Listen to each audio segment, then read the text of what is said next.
ঝালকাঠি সদর উপজেলার পূর্ব গোয়াটন এলাকায় ঘটে গেছে এক হৃদয় বিদারক পরিবেশ ধ্বংসের ঘটনা।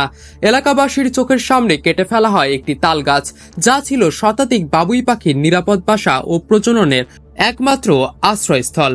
এই গাছ কাটার ফলে ডিম সহ ধ্বংস হয়েছে অসংখ্য ছানা। এলাকাবাসী বলছেন এ যেন এক প্রাকৃতিক গণহত্যা। স্থানীয়রা জানান বহু বছর ধরে গাছটি ছিল বাবুই পাখির বাসা তৈরির একমাত্র জায়গা। বিশেষ করে প্রজনন মৌসুমে অসংখ্য বাবুই পাখি এ গাছের ডিম পাড়ত ও ছানা লালন করত। শুক্রবার একদল পাষণ্ড মানুষ পরিকল্পিতভাবে গাছটি কেটে ফেলে। গাছ কাটার সময় পাখির বাসাগুলো ভেঙে পড়ে মাটিতে। অনেক ডিম ও ছানা সঙ্গে সঙ্গে মরে যায়।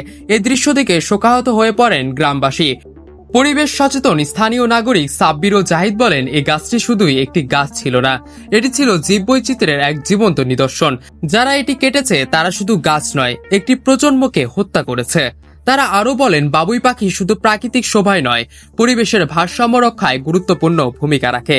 এরকম বর্বরতা শুধু জীববৈচিত্র্য নয়, মানবিক মূল্যবোধকেও ধ্বংস করে।